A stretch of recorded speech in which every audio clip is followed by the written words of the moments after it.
kind of wish list of composers that I thought would be amazing to ask to write for me.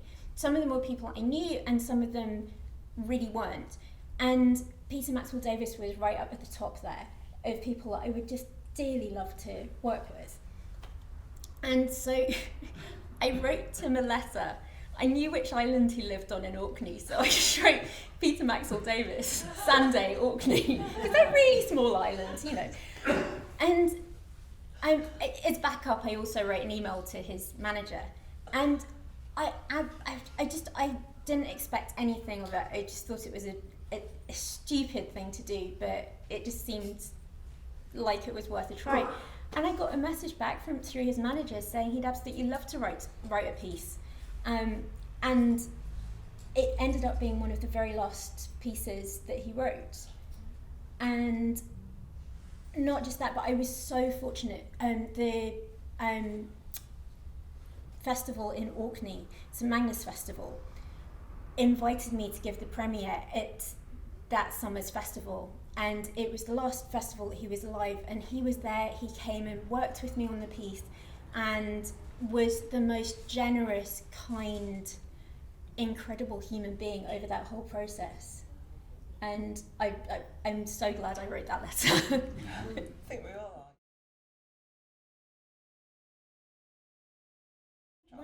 When I was a kid, my youth orchestra, we weren't the best youth orchestra. Like, we weren't the best players, most of us, but there were a lot of intelligent kids in the orchestra. So where they couldn't play, for example, Schubert very well, they could really do contemporary music pretty well. And the conductor was really interested in new music. We did a lot of Rachmaninoff and that sort of music and later. But he became mates with, for example, Mark Anthony Turnage, who would come to our concerts and come to our rehearsals. He even went on tour with us a couple of times in the summer. And just being surrounded by real people who were also composers, and that being kind of a normal thing. Like in one of my first concerts, we were doing things like Ligeti and Lutosławski, and it's mad when you think back to it. You know, I was 9 years old, but it was just normal. And it was only later when I suddenly realised that people I knew weren't really playing music by people who were alive. But there's just such a great thing about, you know, working with composers who you can actually ask questions about the music to. It's brilliant.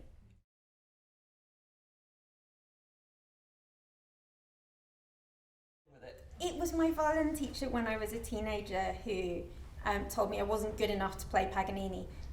Because my previous violin teacher had been teaching me Paganini, and I went to this new teacher and was like, no, you're not good enough to play Paganini. So from that point, I kind of got a bit of a block about the idea of Paganini. So I always avoided from that point ever playing any Paganini.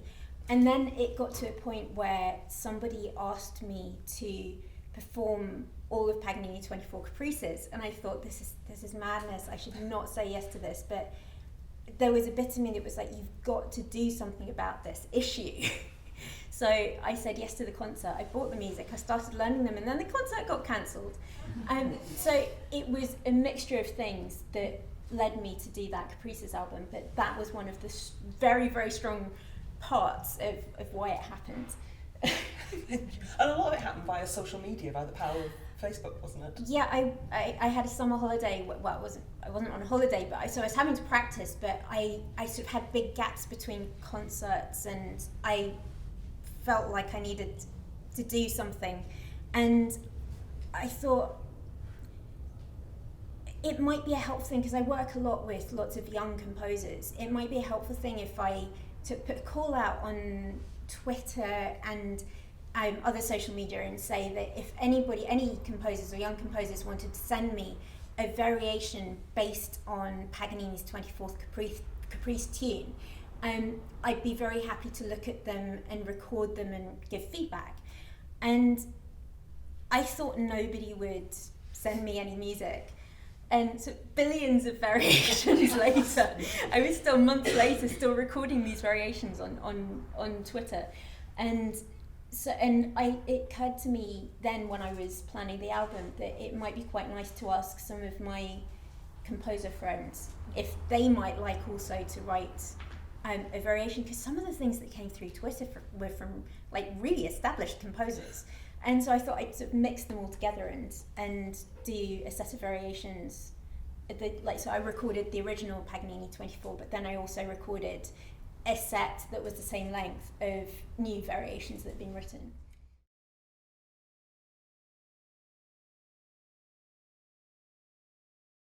Because when I got the music, I thought exactly the same thing. And I got really excited because I was thinking, this is a scoop. I can show the world that Vaughan Williams didn't get there. Yeah, of course, Vaughan Williams did get there first, and this piece is written slightly later. I think there was a lot going on in British music at the time that was very kind of pastoral, and it's playing on that whole kind of birdsong idea and country music sort of feel to it. So yeah, there's a lot of kind of birdsong feeling, and it also gets very dancey, and like it feels like you're in a country dance for a lot of it. But unfortunately, yes. The Lark came first. The Lark came first. Okay.